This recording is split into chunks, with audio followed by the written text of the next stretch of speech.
Hey guys, welcome to my second tutorial video, but I'm definitely switching it up. I want to be more interesting whenever I'm doing my makeup for you guys. I want to do Weird Wednesday. And just is Weird Wednesday. Oh, who's ready to get weird? I am going to start off my first Weird Wednesday with you guys, featuring Bob Lazar. Have you heard of him? Do you? Oh. Well, I guess you can just hit mute then or whatever, but whatever, it's fine. I don't care. Just hit mute. For everybody who hasn't heard of him, I'm your girl. Bob Lazar. Fuck, I don't even know where to begin. This story, it's not necessarily disturbing. I do swear a lot. It's just who I am as a human. Also, I would definitely say it's not for anybody who doesn't have an open mind. Oh, let's get weird.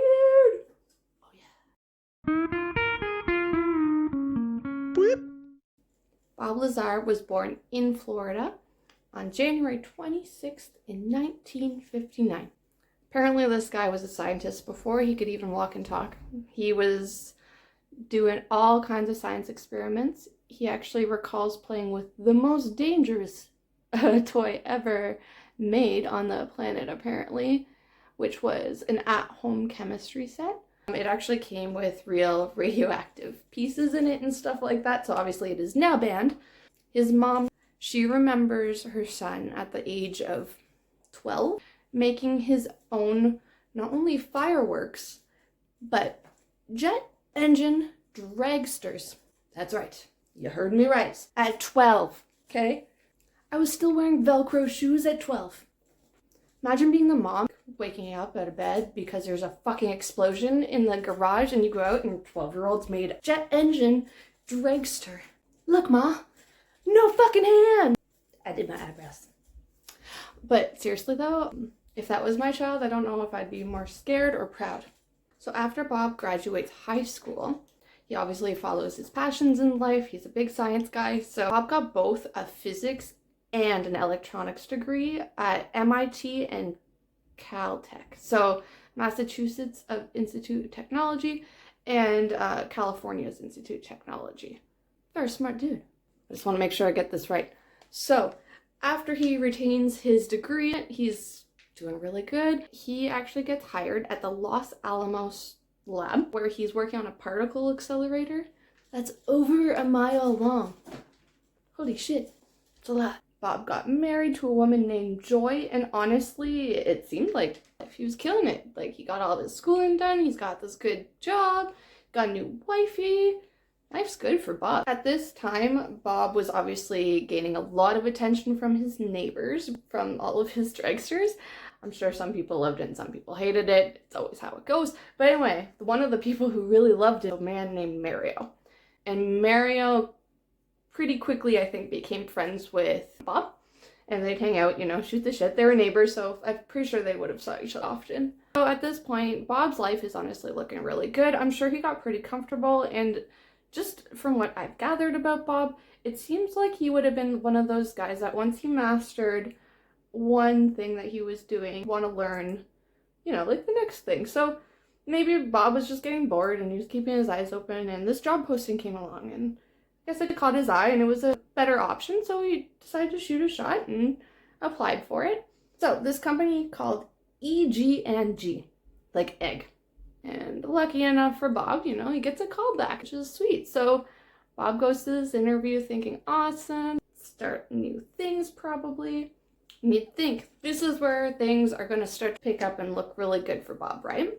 Wah, wah, wah. This is Weird Wednesday, bitch. Things don't go good. Unfortunately, this is when things start kind of going a little bit sideways for Bob. So initially, even in the interview process, he said that he was getting a little bit of weird vibes just because they seemed to be really interested in his hobbies outside of work. Like, they weren't really asking him questions necessarily about the job itself. They weren't really asking him questions about anything like that. They're actually extremely curious about his dragsters, his hobbies and stuff, like what he was doing not when he was at work. So I guess him just talking about his dragsters really intrigued these guys and immediately offered him a different job at what they were, I guess. I don't even know if he really fully knew what he was getting himself into at all, to be honest with you, looking back on it and knowing what I know now. But anyway, so Bob at the time is obviously like, oh, you're offering me something even better than what I had in mind, so fuck yeah, let's do this. So EG&G hires Bob. Once hired, they quickly start pushing Bob to gain clearance level called Majestic. I love how there's a clearance thing out there called Majestic. I don't know why. I just use that word all the time. I want to have a Majestic clearance. Just sounds cool. But anyway, Bob gains his Majestic clearance into this facility and it's all good. And then things get really fucking weird, really fucking quick. He ends up finding out that he had been hired to reverse engineer alien technology. That's right, you heard me. On that note, I'm also doing some crazy green eyes today because aliens are our subject. That is correct. So I don't know if this ever popped into your head or it was just me. I am the weirdo here, so like really wouldn't surprise me. Let's be real. It's popped in my head before. Just how do we know of Area 51? Why do we know it exists? How the fuck did we find out about it? Good old Bob. This Majestic clearance that I've been talking about. Guess what he gained access to once he got his Majestic clearance? Dun, dun, dun. Yes, that's right. Area 51. But more importantly, the base he was mostly stationed at, S4. Majestic clearance equals you get to go see the aliens, guys. I want to go see. Who wants to be Majestic? Me. Like how any scientist would be. Obviously, when he was first hired on this base, he was so blown away and completely mystified with everything that was happening around him. This is just stuff that we hear about on TV or in movies, and no one's ever admitted to this being an actual true thing. So, Bob, when he's initially hired, he's loving it, right? Like, he gets to see all this top secret stuff. He's gained access to all these kinds of information that nobody else in the world has access to, and only a small group of them do.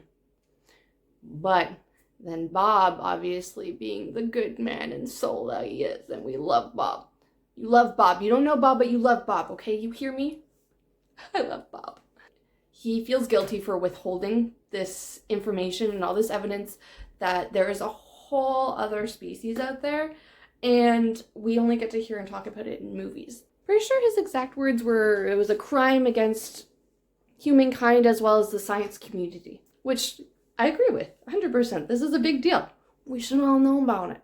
But Bob, being the Majestic man that he is, he decides in this moment that if nobody else is going to talk about it and share with the world what they've discovered and what they're doing at S4 in Area 51, Bob will do it. No big deal. Good for you, Bob. We love you. So in May of 1989, this is when Bob really decides, you know what? No, like the world needs to know what's going on here. He decides to anonymously go on the air with, I guess, a local news reporter named George Knapp. So, initially going on this news report, Bob was actually referred to as Dennis. Just obviously for his own security reasons. So, as Bob is talking as George? Is this George? Dennis goes on to tell the world about Area 51 and S4. Okay? This is a big deal. Before this, nobody knew anything. They didn't disguise his voice at all. So, like, if you knew Bob, you knew it was Bob. It was kind of dumb. But anyway. So, Bob's explaining that at S4 and at Area 51, the U.S. government has not one, not two, not even fucking 3, 9 aircrafts or UFOs. Sorry. 9. Okay? Not all of them are functional. Some of them are not, and that's actually why Dennis, or obviously Bob, was there, because he was reverse engineering them, trying to make them work and trying to learn the technology and how to create it and all that fun jazz. One of the main things from this initial interview, obviously it was a big deal. Okay, first of all, it's coming from an anonymous source, and there wasn't much proof other than just his words, right? Like, just going off of what he said. I understand why, especially at this time, people were very skeptical, to say the least. This Dennis guy just seemed, you don't even know, because all you could see, Dennis, to everybody of the world, was just a silhouette at the time, because he wants to protect his life as well as his wife at that point, who they've actually already gotten death threats, as well as, I believe they were threatening with espionage. Yeah, before he even said anything, okay? So at this point, Bob's getting nervous, and he's like, okay, you know what, I'm just gonna go and I'll do it, yeah, as a silhouette. I'll be anonymous, it's fine, no one will know. Dennis goes to say that he will 100% confirm a few things. One of them being that the US government wanted to learn the technology behind it. They wanted it for themselves, right? A little scary, but it's fine. They want it for themselves. Dennis also confirmed that this is definitely not our technology, okay? Like, he can't prove it with physical evidence, but he was there. He was the one working on it, so he can definitely say, without any doubt in his mind, we do not have this technology, okay? Hold on. All of our technology goes off of a reaction-action kind of step, right? In order to get your car to move, you turn it on, and it follows all the necessary steps, and that's what happens. The main difference between our technology and the aliens' technology, the fact that it doesn't need the reaction to create the action. It almost creates it for it. This is really hard to explain, guys. I know, and I'm not a scientist, so I'm like the last human who should probably fucking do this. The best way to picture it, if you had a bowling ball and you put it on your bed, you stepped or something on the bed in front of the bowling ball is gonna move forward, right? The alien aircrafts, they essentially do that, except with gravity and with the world around it. So instead of kind of doing the reaction-action thing like how our vehicles work, this manipulates the space around it in order to get it to move. Super weird. Just picture the bowling ball thing, and then it makes more sense. My word, not so much. Sorry, guys. Just that piece alone, if we were to gain access to that, that would literally change everything. So this is what Bob's main concern is. He's like, okay, yo, we have access to some pretty intense stuff, and only a very, very, very, very limited amount of people actually know about it. So if they ever figure it out, I think it's a little scary. But, you know, I'm also scared of clowns, so. The aliens actually also use something called component 115. So since obviously we have no frickin' idea how to make that, and Bob actually states it's impossible to do so just because we don't have the technology. We don't even know, like, what it is or how or what. This has been, I think, their #1 issue with recreating the alien technology is this component 115.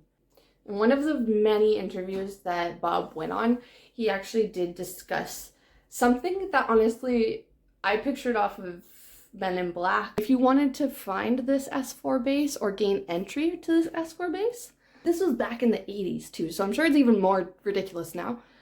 Bob said that how you gained entry was you actually went to the desert, he would park his car, and from there he would have a shuttle or a bus pick him up that had blacked out or no windows in it, that would bring him to this facility that was in the mountain. I guess you couldn't tell it was actually anything at all.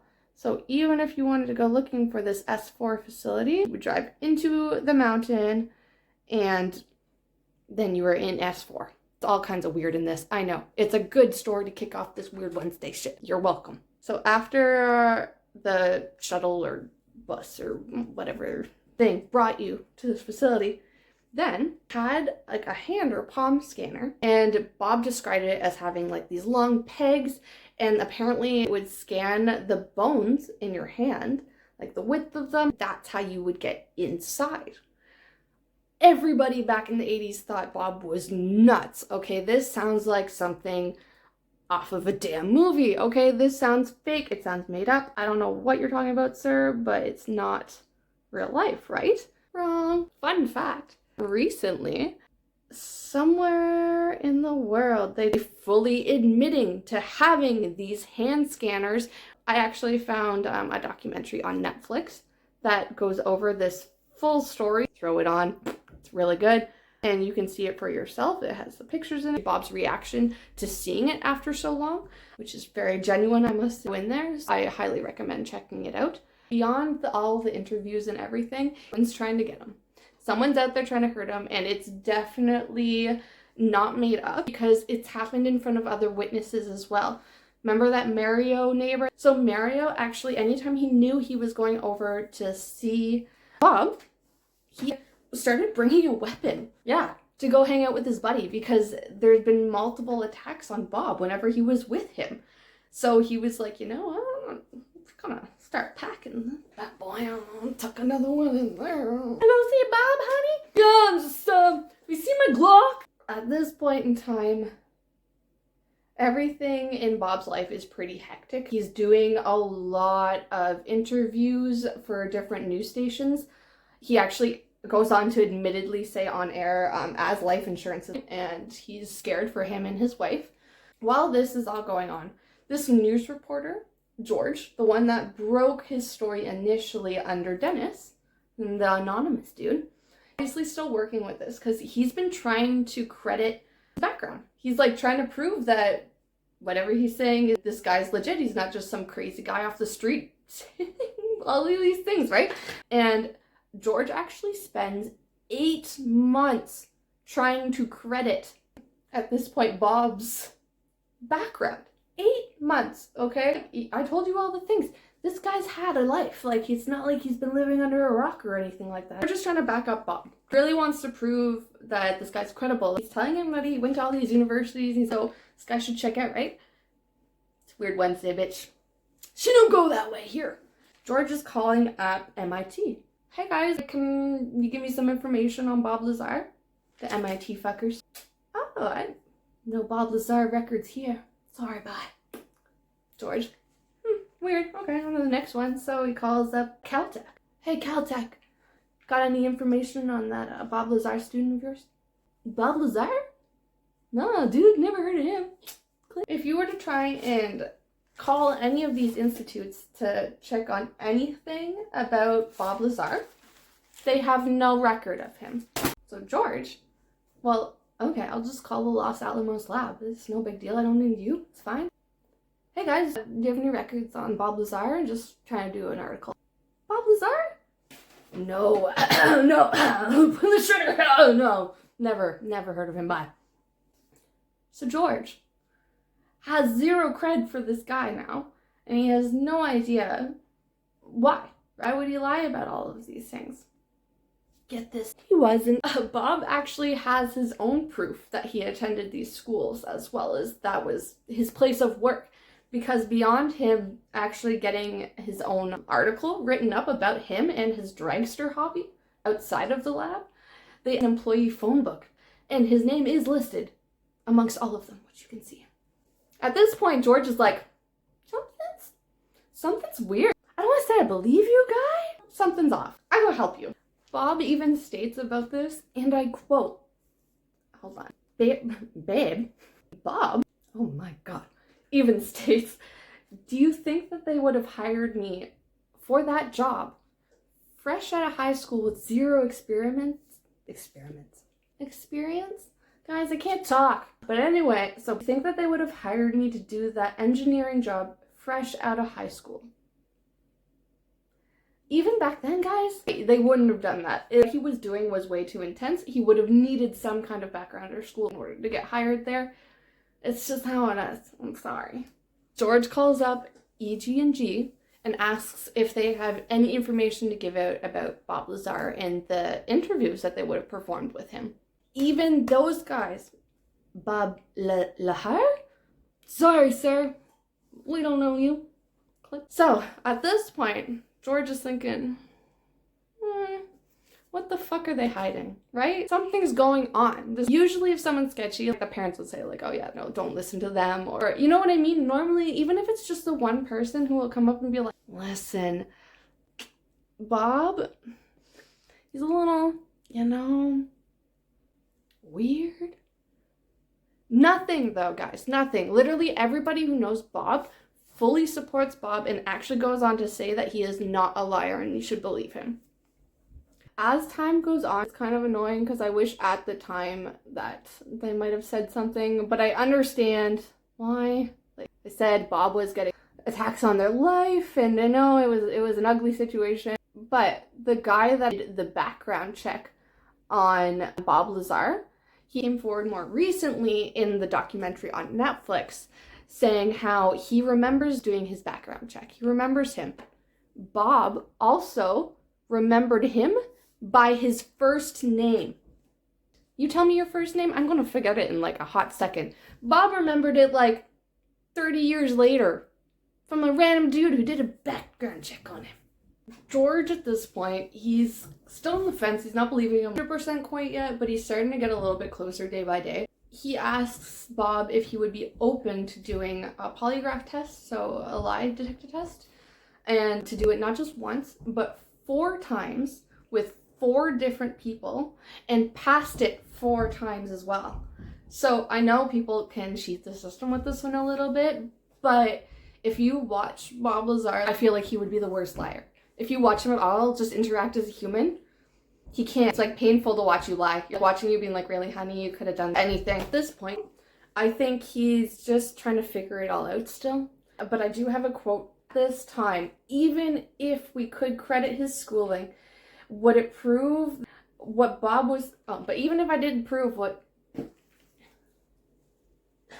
I can't talk.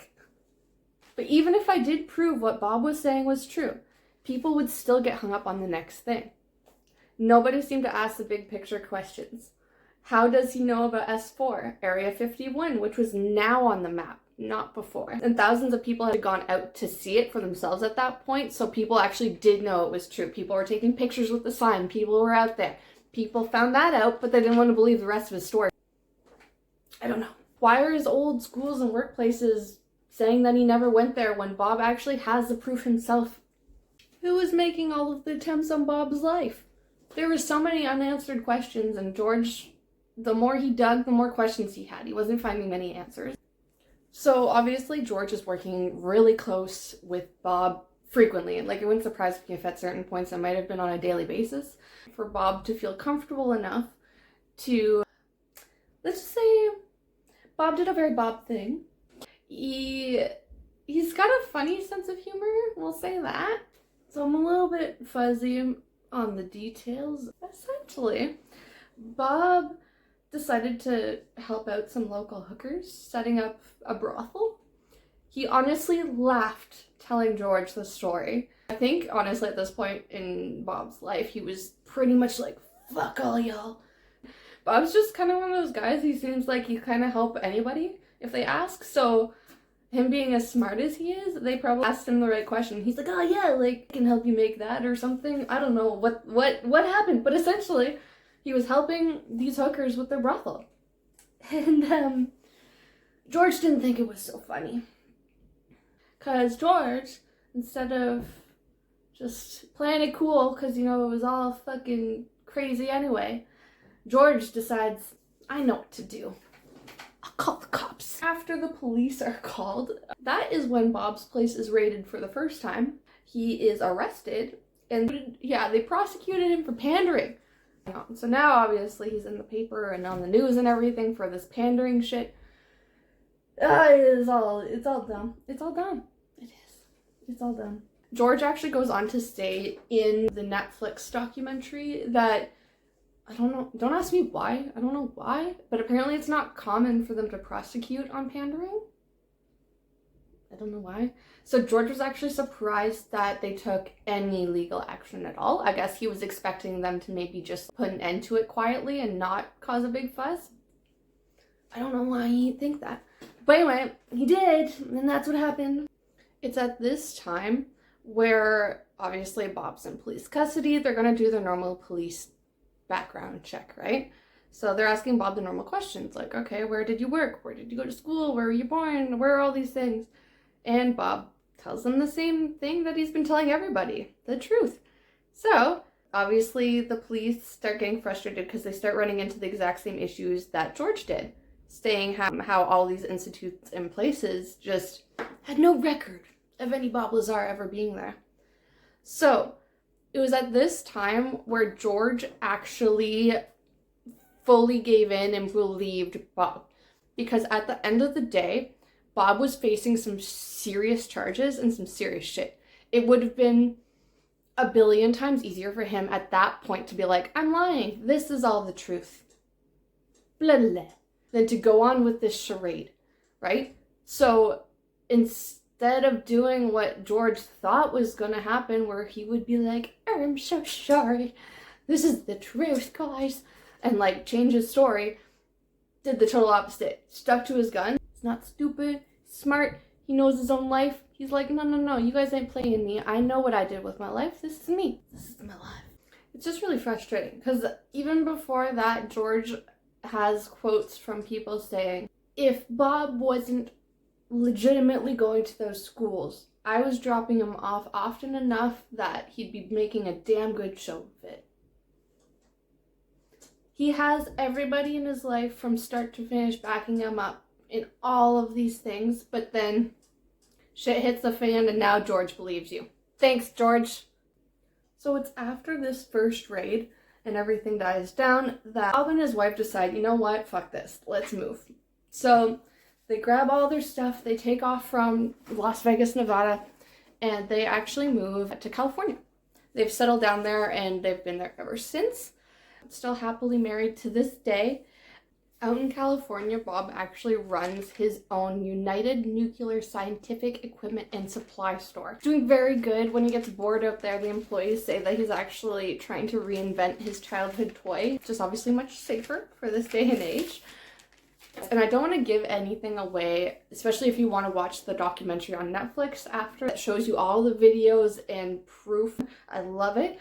It's just called Bob Lazar on Netflix. I definitely highly recommend you checking it out, especially after watching this. If you're interested at all, I promise you this is going to just explain, especially the scientific stuff. Bob will be able to explain it all to you. I really like it. I've watched it like a lot of times already.